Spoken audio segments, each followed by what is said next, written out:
লা ইউমিনু আহাদুকুম হাত্তা আকুনা আহাব্বা ইলাইহি মিন ওয়ালিদিহি ওয়া ওয়ালাদিহি ওয়ান নাসি আজমাইন। নবীজিকেও ভালোবাসতে হবে নিজের জীবনের চাইতে বেশি। সুবহানাল্লাহ।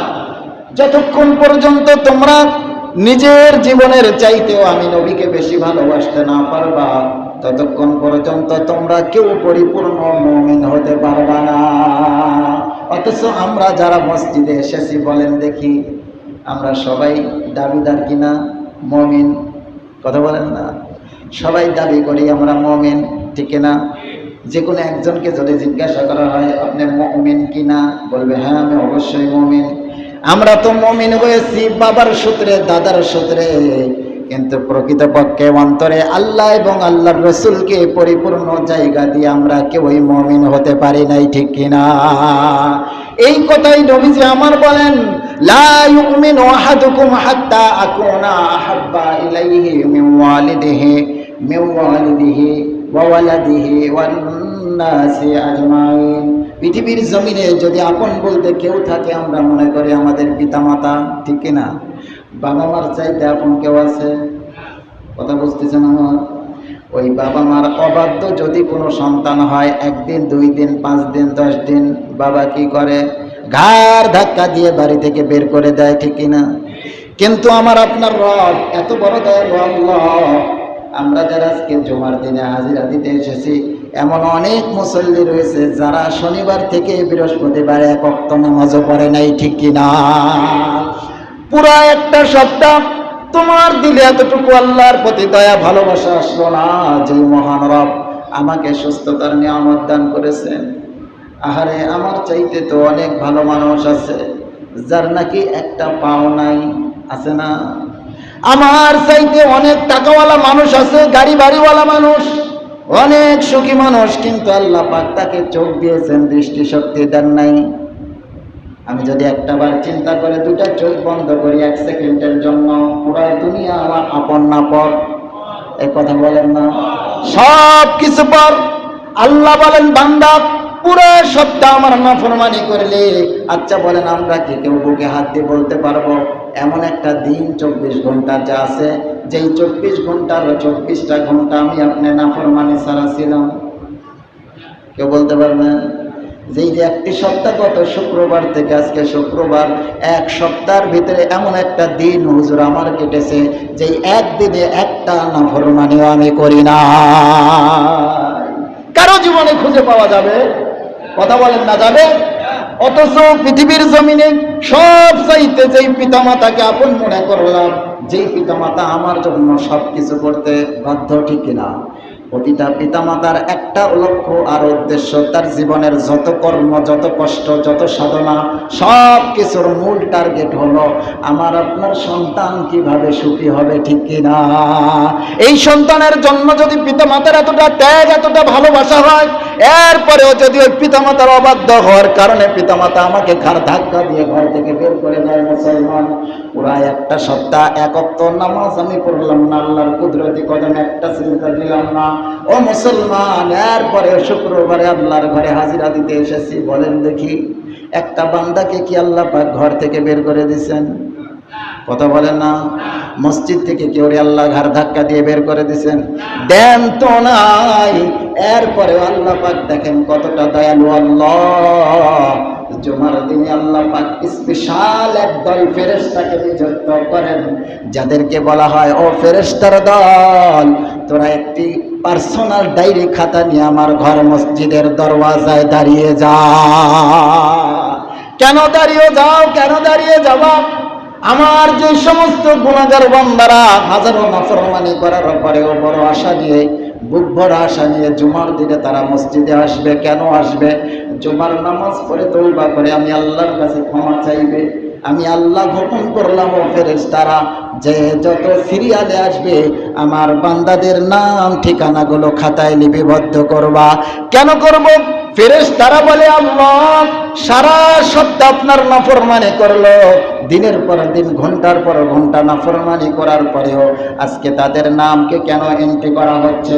তাদেরকে কি আপনি জাহান্নামে দিবেন? এজন্য আল্লাহ বলেন ফেরেশতারা রে, আমি আল্লাহ তাআলা আমার বান্দাদের নাম এজন্য লিপিবদ্ধ করি যাতে করে হাসরের ময়দানে আমি আল্লাহ তাআলা এই একটি অজুহাতে আমার বান্দাদেরকে মাফ করতে পারি। সুবহানাল্লাহ।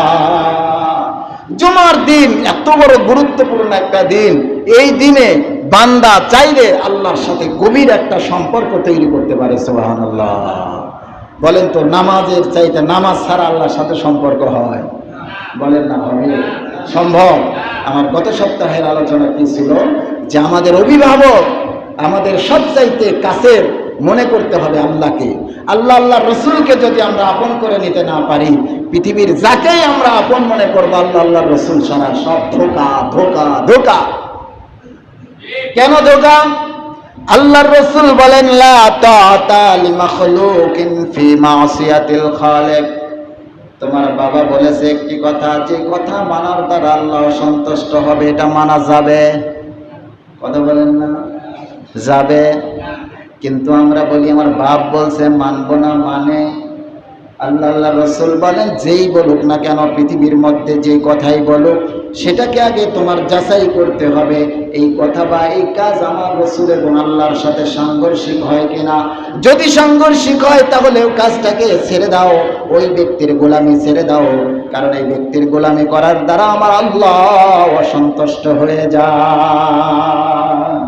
আল্লাহ পাক রব্বুল আলামিনের এতটা নাফরমানের পরেও কিন্তু আমরা বেঁচে আছি, আমরা এখনো ভালো আছি, এখনো সুস্থ আছি, এখনো আল্লাহ পাক আমাদের রিজিক বন্ধ করেন। কথা বলেন না? একজন বান্দা যদি অসুস্থ হয়ে যায়, একেবারে মুমূর্ষু অবস্থায় হসপিটালের বেডে, ডাক্তাররা সর্বশেষ কি পরামর্শ দিবে আপনাকে আমাকে? বলবে আপনার বাবার সময় ঘনিয়ে আসছে শেষের দিকে, যদি বাঁচাইতে চান আপনার বাবা বা আপনার মাকে আইসিইউতে ঢোকান, লাইফ সাপোর্ট দিতে হবে। ঠিক কিনা? কোন ডাক্তার বলতে পারবে না আপনার মাকে আপনার বাবাকে আমরা লাইফ দিতে পারবো, জীবন দিতে পারবো, কিন্তু বলবে কি আইসিইউতে ঢোকান, লাইফ সাপোর্ট দিতে পারবো, মানে বাঁচার তাকিদে তাকে সামান্য সাহায্য করতে পারবো। কথা বলেন ঠিক কিনা? ও মুসলমান, লাইফ সাপোর্টে আমাদের রোগীদেরকে, অসুস্থ ব্যক্তিদেরকে আইসিইউতে ঢোকানোর পরে যে সময়গুলো যায়, এই প্রতিটি সেকেন্ডের বিল কেমন? কম না বেশি? কথা বলেন না? আল্লাহ বলেন বান্দারে আমি আল্লাহ তাআলা এমন অক্সিজেন প্রতিটা সেকেন্ডে তোরে দান করি, এমন স্বচ্ছ অক্সিজেন আমি আল্লাহ দান করি, আজ পর্যন্ত এক সেকেন্ডের একটা নিঃশ্বাসের দাম আমি আল্লাহ তোদের কাছে চাই নাই। কথা বলেন ঠিক কিনা?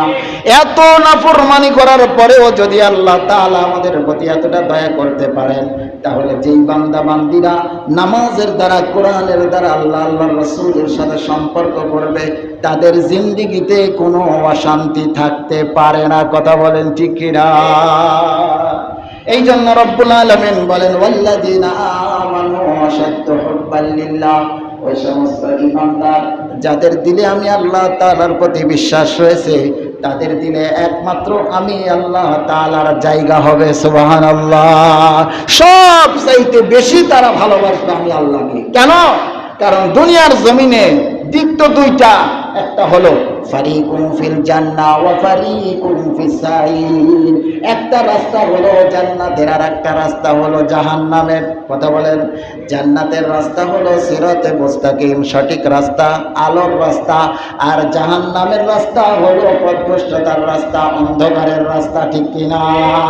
আল্লাহ পাক বলেন যারা আমি আল্লাহকে আপন করতে পারবে, আমি আল্লাহকে ভালোবাসতে পারবে, আমি আল্লাহকে আপন করে নিয়ে তার অন্তরে জায়গা দিতে পারবে, আমি আল্লাহ ওয়াদা করলাম ইখরিজুহুম মিনাজ-জুলুমাতি ইলান নূর, তাদেরকে ওই জাহান্নামের অন্ধকারের রাস্তা থেকে টেনে টেনে বের করে তাদেরকে আমি আল্লাহ তাআলা ওই জান্নাতের রাস্তার দিকে পরিচালনা করব। সুবহানাল্লাহ। এজন্য বলেন আল্লাহর সাথে সম্পর্ক হওয়ার দরকার আছে। আচ্ছা বলেন আমাদের আল্লাহর চাইতে আপন কেউ আছে? কথা বলেন না আছে? আল্লাহর চাইতে যাকে আপন মনে করবে তারাই পথভ্রষ্ট হবে, তারাই ধ্বংস হবে, ঠিক কিনা বলে? আল্লাহ পাককে ভালোবাসতে হবে। তবে আল্লাহ বলতেছেন আমাকে ভালোবাসবা আমার নবীর মাধ্যমে। সুবহানাল্লাহ। কুল ইন কুনতুম তুহিব্বুনাল্লাহ ফাত্তাবিউনি ইউহিব্বুকুমুল্লাহ। আমি আল্লাহ তাআলা ঘোষণা করলাম, তোমরা যদি আমি আল্লাহর ভালোবাসা পেতে চাও, আমি আল্লাহর সাথে গভীর সম্পর্ক করতে চাও, মাত্র মাধ্যম একটা, তা হলো ফাত্তাবিউনি ইউহিব্বুকুমুল্লাহ। ও নবী, আপনি বলে দিন আপনার উম্মতরা যেন একমাত্র আপনি নবীর আনুগত্য করে। সুবহানাল্লাহ। নবীর আনুগত্য কিভাবে করব বলেন দেখি? নবীর আনুগত্য দাড়ি সেজে হবে? কথা বলে না। নবীর আনুগত্য সুন্নতের খেলাফ কাজ করে হবে নাকি সুন্নত মানা যায়? নবীকে ভালোবাসবো কিভাবে? নবী আমার বলেন মান আহাব্বা সুন্নতি ফাকাদ আহাব্বানি। যে আমার একটি সুন্নতকে ভালোবাসলো সেজন্য আমি নবীকে ভালোবাসলো। ফাকাদ আহাব্বানি ওয়া মান আহাব্বানি কানা মাই ফিল জান্নাহ। আর যে আমি নবীকে আমার সুন্নতকে ভালোবাসার মাধ্যমে আমি নবীকে ভালোবাসলো, আমি নবী তার ব্যাপারে ঘোষণা দিলাম ওই উম্মত আমি নবীর সঙ্গেই জান্নাতে থাকবে। সুবহানাল্লাহ। এই জন্য নবী আমাদেরকে আশ্বস্ত করেছেন সুন্নত মানো, নবীর তরিকা। সুন্নত মানে কি বলেন? সুন্নত মানে হলো রাস্তা। কি বলেন? তরিকা মানে রাস্তা। কথা বুঝে আসছে? রাস্তা দিয়ে আমরা চলি, ভালো রাস্তা মন্দ রাস্তা, ঠিক কিনা? নবী যে রাস্তায় চলেছেন, নবীওয়ালা আদর্শওয়ালা রাস্তায় আমাদের চলতে হবে। যদি আমরা চলতে পারি তাহলে আমরা নবীর আদর্শে আদর্শবান হতে পারবো। কথা বলেন চুরি করা নবীর আদর্শে আছে? কথা বলেন ডাকাতি দেওয়া, অন্যের মাল ভোগ করা, জিনা ব্যভিচার করা, তার মানে নবীওয়ালা আদর্শে এগুলো কোনো কিছু না, অবৈধ কোনো কিছু নাই, আল্লাহর নাফরমানি কোনো কিছু নাই। নবীওয়ালা আদর্শে যা আছে যদি মানতে পারো, শুধু আল্লাহর ভালোবাসা আর ভালোবাসা, ঠিক কিনা? আল্লাহ ঘোষণাও করছেন, ওয়াদাও করছেন যে আমার নবীর আনুগত্য করে, আমার নবীর ইত্তেবা করে, ইত্তেবায়ে সুন্নাত, নবীর সুন্নাতের ইত্তেবা করে নবীওয়ালা সুন্নাত যদি তোমার জীবনে বাস্তবায়িত করতে পারো, আমি আল্লাহ তাআলা তোমাদেরকে 2টা পুরস্কার দান করব। সুবহানাল্লাহ। কয়টা পুরস্কার? আজকে যদি এই জুমা থেকে আমরা ওয়াদা করতে পারি, আল্লাহ আজকে আমরা ওয়াদা করতেছি, তওবা করে ফিরে আসতেছি। কোথায় ফিরে আসতেছি? শয়তানের রাস্তা থেকে নবীওয়ালা রাস্তায় ফিরে আসতেছি। কথা বুঝে আসছে? নবীর সুন্নাত, নবীর তরিকায় ফিরে আসতেছি। এই ওয়াদা যদি আমরা করতে পারি তাহলে এই পুরস্কার কসম খোদার আজকে এই জুমার নামাজের মাধ্যমে আল্লাহ আমাদেরকে দান করবেন। সুবহানাল্লাহ। পুরস্কার 2টা নিব, নিতে রাজি আছি? কথা বলেন, রাজি আছেন না? আছি, কম কম, বেশি না। তার মানে সমস্যা আছে, এখান থেকে বের হলেই ঝামেলা। যতক্ষণ আছি এতটুকু আল্লাহ শান্তি, আর পরে সব শান্তি শেষ। মুসলমান ইমানদার, আল্লাহ পাক বলেন ওয়াগফির লাকুম যুনুবাকুম আল্লাহু গফুরুর রহিম। 1 নাম্বার পুরস্কার হলো আমি আল্লাহ তাআলা ঘোষণা করলাম তোমরা তোমাদের জীবন ব্যবস্থাকে যদি আমি নবীর আদর্শবান করতে পারো, নবীর আদর্শে যদি পরিচালনা করতে পারো, 1 নাম্বার আমি আল্লাহ তাআলা ঘোষণা করলাম যে আমি আল্লাহ নিজে তোমাদেরকে ভালোবাসবো। সুবহানাল্লাহ। আল্লাহর ভালোবাসা চান না? বলতে পারেন না? চান কি না? আল্লাহর ভালোবাসা চাইলে কোনো কিছুর অভাব থাকে? বাবার সন্তান 3টা, কয়টা? 3টা সন্তানের সম্পর্ক বাবার সাথে সমান থাকে? কথা বলেন। আমার বাবার কোটি কোটি সম্পদ, আমার বাবার সাথে যদি আমার সুসম্পর্ক না থাকে তাহলে কি আমি বাবার সম্পদ ভোগ করতে পারবো? কথা বলে না?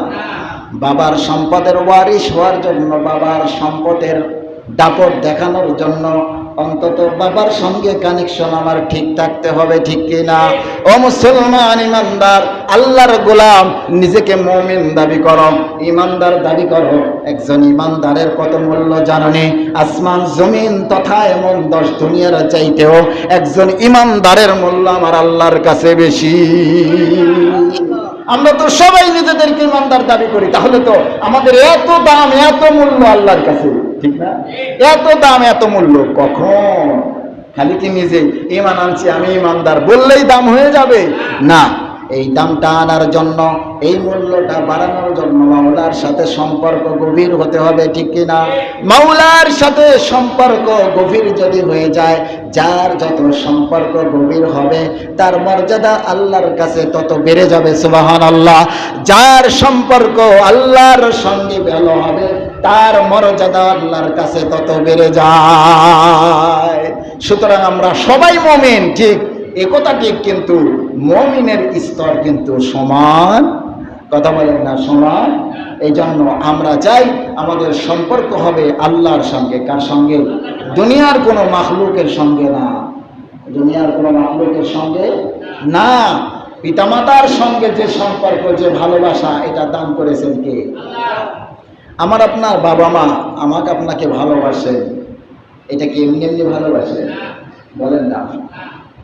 এই ভালোবাসা যদি শুধু পিতামাতার পক্ষ থেকে হতো, আল্লাহ প্রদত্ত এই ভালোবাসা না হতো, তাহলে এই জমিনে বিকলাঙ্গ যেই সন্তান, অন্ধ যেই সন্তান, প্রতিবন্ধী যে সন্তান দুনিয়াতে ভূমিষ্ঠ হয়, এই সন্তান বেঁচে থাকার কথা ছিল না, কথা বলেন না।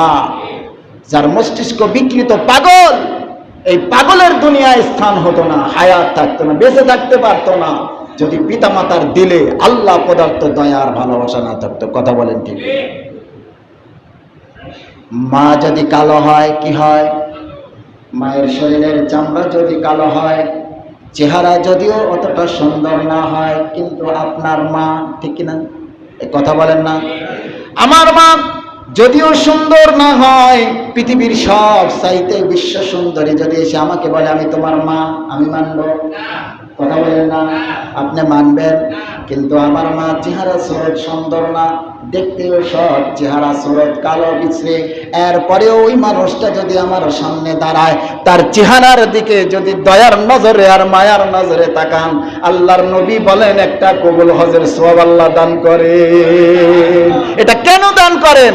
কারণ পিতামাতার প্রতি দয়া ভালোবাসা দান করেছেন কি? পিতামাতার প্রতি ভালোবাসা আমার অন্তরে আছে না নাই? সন্তানের প্রতি ভালোবাসা পিতামাতার অন্তরে আছে না নাই? দিছেন কে? দিছেন জন্যই তো পাগল সন্তানও জীবিত থাকে। কারণ পৃথিবীর সব মানুষের কাছেও যদি সে পাগল হয়, কিন্তু জনম দুঃখিনী পিতা মাতার কাছে সন্তান হীরার টুকরা, কথা বলেন ঠিক কিনা? এই জন্য পিতামাতার সন্তান যদি একটা অন্ধ হয়, একটা প্রতিবন্ধী হয়, একটা যদি পাগল হয়, এরপরে ওই সন্তানকে পিতামাতা ফেলে দেয়, কথা বলেন না? ফেলে দেয়। যদি সে সন্তান বৈধ হয়, কি হয়? কথা বলে না? বৈধ সন্তান। আর সন্তান যদি অবৈধ হয়, তাহলে দুনিয়াতে আসার আগেই পিতামাতা চাইবে এটাকে ধ্বংস করো, কথা বলে না? বাংলাদেশের কত হসপিটালের পিছনে জীবন্ত ছোট্ট মাসুম বাচ্চা পড়ে থাকে না, ব্যাগে করে ফালাই দিয়ে রাখে। কোন আল্লাহ বলি ফালাই দিয়ে রাখে? আল্লাহ কি শুধু আমাদের অন্তরে সন্তানের প্রতি মায়া দিছে, আর যেই মা ওই সন্তান ফালাই দিয়ে গেছে ওই মায়ের অন্তরে বুঝি মায়া নাই? বলেন না? ওই সন্তানকে যদি পেটে না রাখতো, সে বেঁচে থাকতো? তাহলে এতদিন পেটে রাখার পরে সে কেন ফেলে দিয়ে চলে গেল? বুঝতে হবে বৈধতা আর অবৈধতার কি একটা প্রভাব। কারণ এটা অবৈধ, এর একটা খারাপ আসর আর প্রভাব আছে, সে ভয়ে ওটাকে ফেলে দিয়ে ওখান থেকে বাঁচার চেষ্টা করে, ঠিক কিনা? তবে সন্তান পাগল হোক, বিকলাঙ্গ হোক, প্রতিবন্ধী হোক, যাই হোক, সে সন্তানকে ধ্বংস করতে চায় না পিতামাতা, যদি সে সন্তান বৈধ সন্তান হয়, ঠিক কিনা? সুতরাং মুসলমান যাদের সন্তান আছে না এরকম অন্ধ, হাঁটতে পারে না, অসুস্থ সন্তান, অনেক সময় পিতামাতা বিরক্ত হয়, ঠিক আছে, দীর্ঘদিন হয়ে গেলে, কিন্তু মনে রাখবেন এই মানুষগুলা পার্সোনাল কিছু গুরুত্ব ফজিলত আল্লাহ পাক দান করছেন সুবহানাল্লাহ। যেই পিতামাতা একটা পাগল সন্তানকে মানুষ করবে, মনে রাখবেন হাদিসের কথা, আল্লাহ রাসূল বলেন ওই পাগল সন্তান ততক্ষণ পর্যন্ত জান্নাতে যেতে পারবে না, যাবে না যতক্ষণ তার পিতামাতা জান্নাতে না যাবে। সুবহানাল্লাহ বলেন না? সম্মানিত হাজিরিন, পাগল পাগল, আমরা তো সমাজে যদি একটা পাগল দেখি, সেই পাগলের সাথে ঠাট্টা বিদ্রুপ করে আমরা হাসি তামাশায় তার সাথে মগ্ন হয়ে থাকি। আমরা যদি পাগলের অন্তত ফজিলত জানতাম যে একটা পাগলের কি ফজিলত, কসম খেয়ে বলতে পারি আমরা মানুষ অন্তত চাইতাম আল্লাহ আমার এই স্বাভাবিক জীবনের চাইতে আমার পাগল হওয়াটাই ভালো ছিল। বলবেন কেন হুজুর? ভালো মানুষ পাগল হতে চায়, যে মানুষ আকলমান বুঝমান সে ব্যক্তি আমার এই আলোচনা শোনার পরে সে যদি বুঝে, তাহলে তার দিমাগ, তার আকল, তার দিল এটাই বলবে আমার মতো নাফরমান এই নাফরমানি করে নাফরমান হয়ে আল্লাহর জাহান্নামে যাওয়ার চাইতে পাগল হয়ে দুনিয়াতে আসাই ভালো ছিল। কেন কেন কেন? আল্লাহর রাসূল বলেন একজন মস্তিষ্ক বিকৃত পাগল, যেই মানুষটা জন্মগতভাবে পাগল, তার ব্রেন শক্তি নাই, বুঝ শক্তি আল্লাহ পাক দেন নাই, আকল দেন নাই, এই মানুষ আর গরু ছাগলের মধ্যে কোনো পার্থক্য আছে? কথা বলেন না? আল্লাহ পাক রব্বুল আলামিন যেমন নাকি অন্যান্য বেআকল মাখলুকাতের যেমন নাকি হিসাব নেবেন না, একইভাবে পাগলকেও আল্লাহ পাক হাসরের ময়দানে কোনো প্রশ্ন করবেন না। সুবহানাল্লাহ। শুধু তাই নয়, এই মানুষ যেহেতু মানুষ হিসাবে দুনিয়াতে এসেছে, তার তো মানুষ হিসাবে হক ছিল, আকল থাকা, ঠিক কিনা? তার প্রাপ্য অধিকার ছিল। আল্লাহ এতগুলো মানুষ হাসরের ময়দানে আমি দেখতেছি, এই মানুষগুলোকে আপনি আল্লাহ তাআলা পরিপূর্ণ সুস্থতা দান করে, আকল দান করে, বিবেক দান করে দুনিয়াতে প্রেরণ করেছিলেন। কিন্তু আমি মানুষরা কি অপরাধ করেছিলাম, যে অপরাধের কারণে আমাকে আপনি বেআকল করে মানুষ হিসাবে বানানোর পরেও আকল ছাড়া আমাকে দুনিয়ায় প্রেরণ করেছিলেন? বলবে কিনা? আল্লাহ বলেন ওই সমস্ত বান্দাদেরকে আমি আল্লাহ তাআলা কোন রকম প্রশ্ন করব না, কোন রকম প্রশ্ন করব না, কোনো হিসাব নিব না। এক নম্বরে এই বেআকল মানুষগুলোকে আমি আল্লাহ তাআলা বিনা হিসাবে জান্নাত দান করব। এই মানুষগুলো জান্নাতে যাওয়ার ঘোষণা পাওয়া মাত্র তারা কিন্তু ওই সময় বেআকল থাকবে না, পাগল থাকবে। কথা বলেন না? সব কিন্তু হুঁশওয়ালা হয়ে যাবে। হঠাৎ করে চিন্তা করবে, দুনিয়ার জমিনে আমি যে এতদিন হায়াত পেলাম, আমি তো পাগল ছিলাম। আরে আমাকে দেখাশোনা করলো কে? কার মাধ্যমে দুনিয়ার আলো দেখলাম? কার মাধ্যমে দুনিয়ার হায়াত পাওয়ার কারণেই তো আজকে জান্নাত পাচ্ছি। কথা বলেন না? দুনিয়ার হায়াত ছাড়া কেউ জান্নাতে যেতে পারবে না। তাহলে আমি পাগল, আজকে যেই মানুষগুলোর কারণে আমি দুনিয়ার হায়াতটা সুষ্ঠুভাবে পরিচালনা করতে পারলাম, যেই মানুষগুলোকে যে মানুষগুলো আমাকে দেখাশোনা করলো, ওই পিতামাতা কোথায়? আল্লাহ গো আল্লাহ, ওই পিতামাতাকে যতক্ষণ তুমি আল্লাহ পারমিশন না দিবা জান্নাতে যাওয়ার, ততক্ষণ আমি পাগল জান্নাতে প্রবেশ করব না। বলেন দেখি, এই যে যারা পাগলের বাবা মা, এদের কপাল খারাপ না ভালো? এটা আওয়াজ দিয়ে বলেন। আচ্ছা, এটা শোনার পরে আমাদের মন চায় না যে সারা জিন্দেগি ঘর নাফরমানি করে জাহান্নামে যাওয়ার চাইতে পাগল হয়ে বিনা হিসাবে জান্নাতে যাওয়াই তো ভালো। ঠিক বুঝতেছেন না? আমাদের মনের আকাঙ্ক্ষা এটাই কিন্তু হবে। এই জন্য সম্মানিত হাজিরিন, আমাদের যাদের পরিবারে অসুস্থ সন্তান রয়েছে, এগুলো আল্লাহর দেওয়া নিয়ামত, এগুলোর যথাযথ কদর আমাদের করতে হবে। আমাদের সমাজে, আমাদের পরিবারে এই সমস্ত সন্তানগুলো সবসময় অবহেলিত। দেখি করে আমাদের ছেলে পাগল, আরে ভাই পাগল না তো, ওরে আল্লাহ পাক যতটুক দিয়েছেন অতটুক নিয়েই দুনিয়াতে আসছে। কথা বলেন না? এটাও আল্লাহর দান। সুতরাং পিতামাতার অন্তরে সন্তানের প্রতি ভালোবাসা তিনি আল্লাহকে, সন্তানের অন্তরে পিতামাতার প্রতি ভালোবাসা তিনি আল্লাহ কে? আল্লাহ। এই বিশ্বাস আমাদের থাকতে হবে। এই বিশ্বাস যদি আমরা লালন করে ধারণ করে যদি আমরা চলতে পারি, তাহলে আল্লাহ পাকের ভালোবাসা পাওয়া যাবে। কথা বলেন না? আল্লাহ পাকের ভালোবাসা পাওয়া যাবে। তবে এই ভালোবাসা যেটা আল্লাহ পাক দান করেছেন, এটাও কিন্তু পরীক্ষা স্বরূপ দান করেছেন। কি স্বরূপ? এটা আওয়াজ দিয়ে বলেন, কি স্বরূপ? আমি সন্তান না, আমার দিলের ভিতরে আমার পিতামাতার ভালোবাসা আছে, মহব্বত আছে। আমার সামনে আমার পিতামাতার যদি চেহারার দিকে যদি কেউ যদি বড় চোখ করে তাকায়, কথা বলেন, আমি কি স্বাভাবিক থাকবো? কথা বলেন না? তার মানে আপনি সহ্য করতে পারবেন?